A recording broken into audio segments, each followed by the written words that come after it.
Hey guys, welcome back to the Project DIY channel. On today's project, we're going to look at a dash cam that was sent to me by AZDome.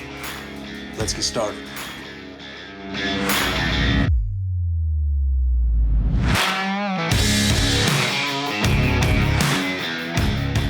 So a company called AZDome reached out to me and said, hey, do you want to check out this dash cam? I've never had a dash cam before, never used one. Something new, so I figured, yeah, I'll check it out. So I want to thank them for sending this to me, and we'll get it unboxed here and check out what's inside. This particular dash cam is a model M01 Pro. Let's see what we got going on in the box here. Nice packaging. So this looks to be the camera itself.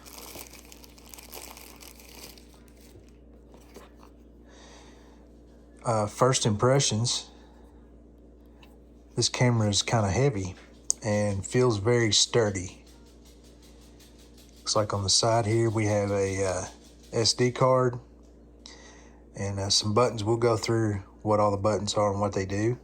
Going down in the box, looks like we have a suction cup mount,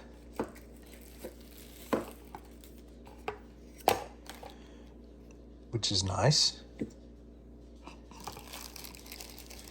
And we have a pry tool if we want to hide some wiring, and we have some sticky back clips that we can route the wires with.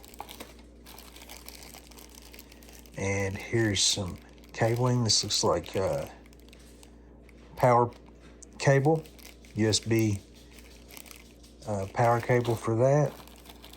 And this is a sticky pad mount. If you want to mount this to a dash, you would use that to stick that to your dash. Mount the camera. And looks like we also have plenty of wire and a rear camera to go on the back of your vehicle. Now I guess this camera will record front and rear at the same time. It looks like it did come with an SD card. 64 gigabytes is not very big when you're talking video, so we'll see how much maybe we can put on that. That's one thing you can upgrade if you need to. You can get a bigger SD card. 128 gigabyte would probably be good for this particular situation.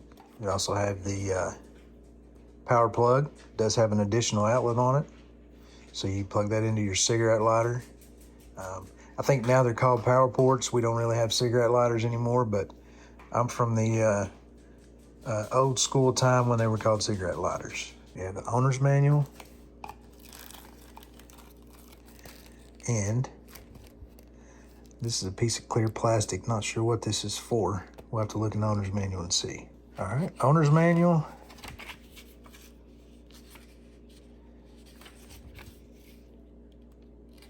So we have a QR code to download the app. You do put an app on your phone to control this. Tells you what's in the box.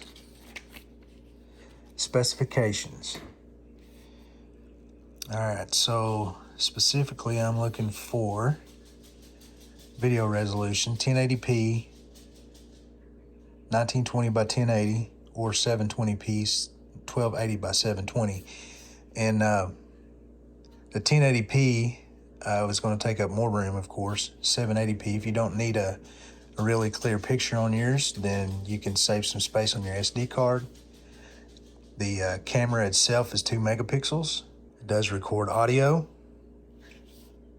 And then it has the battery information, pretty small battery, 200 milliamp hours. So basically you'll hook this up and power it and use it while you're driving. Looks like it will last sometime after you shut your car off, but that smaller battery is not going to last very long. Looks like this page shows the button functions and some examples of how to wire it, where to put it up at. Information about the rear camera. So you would mount this external camera in the back, run the wiring up to the front to the main unit, and it would record both from the camera that's in your windshield and also from the rear, I'm assuming at the same time. And then it has information on using it, powering it on, formatting the memory card, video playback, some of the menu settings, and then some of the functions. We have a movie mode, 30 frames per second, and that's probably more than what you would need from a dash cam. Turn the sound recording on and off. Now this is pretty cool. This parking monitor, you can turn that on and off, but what it does is if your vehicle gets hit while it's parked, gets jolted or shaken, they say, it starts recording and can record hit and run events. That could be very handy if in a situation where somebody hits your vehicle and leaves the scene. The camera has a G sensor inside of it. It allows it to record for 1 minute. Immediately locking the video file before turning off, ensuring it won't be erased by the loop recording function. Interestingly though, it says you need to turn that feature off while you're driving, or any movements or jolts can affect the normal operation of the camera. So you have to physically turn that on whenever you park. It says this small battery can provide power for up to 2 to 3 minutes when fully charged. Has a fatigue warning. The dash cam will make a sound when it's working for 1, 2, or 4 hours to alert you to please keep awake. And then it has a FAQ, kind of a troubleshooting section. So that's a pretty nice manual. It's getting late here. I'm not sure how much you'll be able to see, but we'll give it a try. I'm gonna take it out to the car, set it up, hook it up, and then I'll show you some video driving with it. All right, I got the interior lights on here in the car. Hopefully this will be enough. It's not completely dark yet, but it's dark enough that it may affect the video, but hopefully the interior lights will help. All right, the mount just pops right onto the top of the camera, snaps in, and then I've already removed the stickers that were on the screen on the back, and also there was a little tiny sticker on the lens. You want to make sure you remove that, or that will affect your video quality. And there's a sticker up here on the top. Let's see if I can get this off one-handed. All right, I got that off. The way this mount works is there's a knob on the bottom. Stick it to the windshield, twist that knob, and that makes it suction to your windshield. Seems like it's pretty sturdy and will hold pretty well. And I think I'm going to put mine right up here. That may or may not be a good spot. We'll see, but twist it and it suctions up there. And it is movable. You can aim it however you want. The power connector plugs into the top of the camera. All right, I've just kind of got this ran temporarily down this little strip of seal here across the top of my dash, down and in here, and plug that into the cigarette lighter.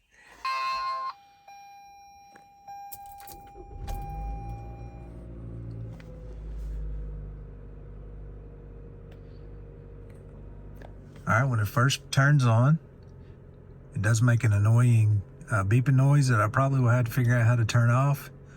Don't really care for that. All right, it's powered on. Video looks pretty clear. It is in color. We'll do some nighttime driving and some daytime driving and check out what it looks like. Now, why would you need a dash cam for? Well, one thing that we talked about earlier is the parking monitor. Your car's parked somewhere and somebody hits it and runs, you may never, if where you're parked at doesn't have a surveillance camera, you may never know what happened or who did it. And so this may give you a license plate number to go off of, something like that. Another instance would be if you're in an accident and the other party in the accident tries to claim that it was your fault. You've got video evidence showing what happened, and that will pretty much get you out of trouble in that situation. Also, this doesn't happen in America a whole lot, but it does in other countries. There are people who will try to get away with insurance fraud and maybe, you know, a pedestrian jump out in front of you or something like that. It happens a lot in other countries. And they're just trying to get money out of your insurance company, whether they get seriously injured or not. They're going to say they were. So I know a lot of people overseas have these dash cameras. You see their videos all over Facebook, all over YouTube, where they're showing how silly people look when they do this, but it does happen, and it is useful for that. And I do know other people who have dash cams who have used their video footage to show an officer, you know, how an accident occurred when there was 2 other vehicles involved, not them. That way, it's the truth comes out. You can't hide from video. So there's lots of good reasons why you would need a dash cam. I've never used one, and this is the first time I've ever had one. So this was new to me, so we're both learning at the same time. Hopefully you got something out of this. If you decide to buy one, I'll put a link in the description to the camera. All right, guys, I appreciate you watching. Hope you enjoyed this little review of the AZDome M01 Pro Dashcam.